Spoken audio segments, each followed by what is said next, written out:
What's up, comic and pop culture fans? James with Mint Hunter Comics, and I just got a small collection in. Nothing of crazy value, but some of the stuff's really high grade. So I thought I'd take the opportunity to show you how I go through the process of carefully sorting my next CGC or CBCS submission. I got a long box and a half here. Go through each individual one, and I'm just doing a first eyeballing of everything to see if it looks perfect. Right now, when it comes to modern books, I'm only sending things if they look perfect. So we're gonna do a first look, and then later we're gonna get into diving in and really taking it out and making sure it looks really good.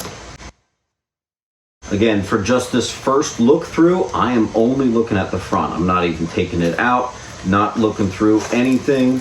We're just going blindly, looking just at the cover. All right, what's up, everybody? We've skipped a bit here. I found probably about 50 books that appear to be perfect. I can't find a single flaw, at least from the cover. And now, before I even start pulling these out and looking at the back, before I do any cleaning, any possible pressing, I'm going to do some online research. We're looking to see that if one of these books gets a 9.4 instead of a 9.6 or a 9.8, that it's not a major upset. I need to know that the man hours that either I'm putting into my cleaning and pressing, or if I'm paying someone else to clean and press, plus all the grading fees, are still going to be worth it. And if even at just a 9.4, I'm breaking even or losing money, we're not going to be submitting those. Let's get into it.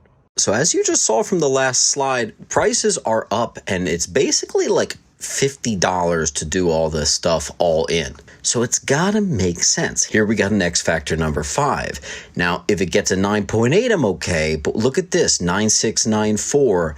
9.6, I've made $5. Despite me thinking it's a 9.8, I gotta play it safe, and I'm just gonna keep this one raw. While this next book is a key, this one's a little more cut and dry. There's not really any blurred lines here. I would pass on this. If this gets a 9.4, I would be in for a shock. Who knows, at auction it might only sell for like 12 to 16 bucks. This is a definite keep raw. I think it's a 9.8, but I just can't risk it on this one. Let's keep it moving with an Action Comics Newsstand 600. This was actually a nice surprise. I was unaware that the 9.8 went up to $100. And look, even if I get a 9.6, I'm still at around 80, 9.4 at around 75. That is a keeper, my friends. Looking at this first appearance of Brother Blood, I actually was only able to find the direct prices. I actually didn't even find any newsstands. So the newsstands have an extra premium. But if you look at the values, a $140 9.8 and the 9.6s and even 9.4s are okay. That's another one where even if I get an uncomfortable surprise of a 9.4, I'm still okay. I'm in the green. Now, don't forget, we only scanned these books to see if they looked good from the front. I haven't looked at the backs. And spoiler alert, I actually did find one spine tick on the back of this first appearance of Longshot, so I think we're at a 9.6. Well, looking at the values of the 9.6, I spent about $5 on this first appearance, so we're still very much in the green. While it's not a 9.8, some modern books you can actually still do even well if it gets a 9.4. The bigger the key, the truer that'll be. Now, I'm showing you these Green Lanterns for a reason. These don't have a crazy value, and this is an exception to the rule. You always want to make sure the pile's worth the cost, but these I just want for me. And so for those more personal reasons, rather than a making money standpoint, these are a must for me. Eventually, at the end of the video, I did check them out, and they are gorgeous through and through, so they will make it into the pile. Next up, Alpha Flight number 1. I later found that this is looking more like a 9.6. Looking at the 9.6 values, it's actually definitely on the down low. There's a big gap with the 9.8 and 9.6 on this one. I don't think I would make a huge profit. This one's a maybe. How about the Hulk Wedding right here? This one, I think we'd be in for a negative surprise if it did come back a 9.4. So for that reason, I do have to pass. The special edition X-Men number ones, I had two of them, both of them newsstands. I only was able to find the direct prices.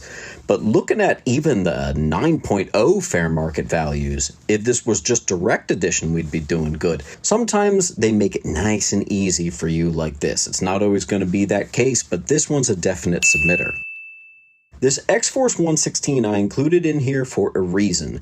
Despite me thinking this is a 9.8, that $190 looks pretty mighty good. Here's the problem. I've had a 9.8 and I've put it up at my last several claim sales significantly under fair market value, and I can tell you that while that fair market value shown here might be true, sometimes certain books are slower mover than others, and I can tell you firsthand I've had a really hard time moving this. So I might pass on this book even if it gets a 9.8, just because I know that I'm having such a hard time getting rid of the 9.8 I currently own. This Batman special from 1984, first appearance of Wrath, is doing pretty healthily. I see that if I get an upset and it gets a 9.4, I'm still looking at a small, tiny profit. I'd probably choose to keep it raw, but it's nice to know that the value's on my side. How about this John Stewart Becoming Green Lantern key? Look at that beautiful 9.8 value.